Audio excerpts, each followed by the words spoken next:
ಮ್ಯಾನ್ಮಾರ್ನ ನೈಪಿತಾವ್ನಲ್ಲಿ ತಾಡಿನ್ ಗುಟ್ ಹುಣ್ಣಿಮೆ ಉತ್ಸವದಲ್ಲಿ ಪಾಲ್ಗೊಂಡಿದ್ದ ಜನರ ಮೇಲೆ ಅಲ್ಲಿನ ಮಿಲಿಟರಿ ಆಡಳಿತವು ಬಾಂಬ್ ಗುಂಡಿನ ದಾಳಿ ನಡೆಸಿದ್ದರಿಂದ 40ಕ್ಕೂ ಹೆಚ್ಚು ಜನರು ಮರಣಿಸಿದರು. ಮ್ಯಾನ್ಮಾರ್ ದೀರ್ಘಕಾಲದಿಂದ ಮಿಲಿಟರಿ ಆಡಳಿತದಲ್ಲಿ ಇದ್ದು ಸೇನೆಯ ದೌರ್ಜನ್ಯ ಕೂಡ ಅದೇ ರೀತಿ ಸುದ್ದಿಯಾಗುತ್ತಿದೆ. ತಾಡಿನ್ ಗುಟ್ ಹುಣ್ಣಿಮೆ ಹಬ್ಬದ ಆಚರಣೆ ಮ್ಯಾನ್ಮಾರ್ನಲ್ಲಿ ಹಿಂದಿನ ಕಾಲದಿಂದಲೂ ನಡೆಯುತ್ತಿದೆ. ಅದೇ ರೀತಿ ನೈಪಿತಾವ್ನಲ್ಲಿ ಸಾವಿರಾರು ಜನರು ಹಬ್ಬದ ಉತ್ಸವದಲ್ಲಿ ಭಾಗವಹಿಸಿದ್ದರು.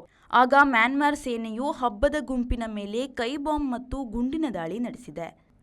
ಆಕ್ರಂದನದ ನಡುವೆ ಮಕ್ಕಳು, ಹೆಂಗಸರು ಎಂದು 40ಕ್ಕೂ ಹೆಚ್ಚು ಜನರು ಅಸುನೀಗಿದ್ದಾರೆ. ಹಬ್ಬವನ್ನು ಮಿಲಿಟರಿ ಆಡಳಿತದ ವಿರುದ್ಧ ಸಭೆಯಾಗಿ ಪರಿವರ್ತಿಸಲು ಕೆಲವು ಪ್ರಜಾಪ್ರಭುತ್ವವಾದಿಗಳು ಸೇರಿದ್ದರೆಂದು ತಿಳಿದು ಸೇನೆಯು ದಾಳಿ ಮಾಡಿದೆ. ಆದರೆ ಅದನ್ನು ಪುಷ್ಟೀಕರಿಸುವ ಯಾವುದೇ ಮಾಹಿತಿ ಇಲ್ಲ. ಅಲ್ಲದೆ ಸತ್ತವರೆಲ್ಲ ಅಮಾಯಕ ನಾಗರಿಕರು ಎಂದು ತಿಳಿದು ಬಂದಿದೆ.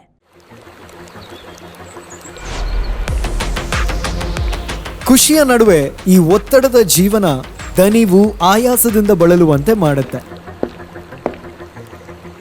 ಆಯಾಸ ಆಗ್ತಾ ಇದೆಯಾ, ಬಾಯಾರಿಕೆ ಆಗ್ತಾ ಇದೆಯಾ? ಈ ಎಲ್ಲದಕ್ಕೂ ಹೇಳಿ ಗುಡ್ ಬೈ. ಯಾಕಂದ್ರೆ ಇದೀಗ ಇಡೀ ದಿನ ಬಾಯಾರಿಕೆಯಿಂದ ರಿಫ್ರೆಶ್ ಆಗಲು ಬಬಲ್ಸ್ ಕುಡೀರಿ.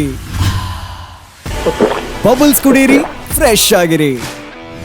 Bubbles, a splash of happiness.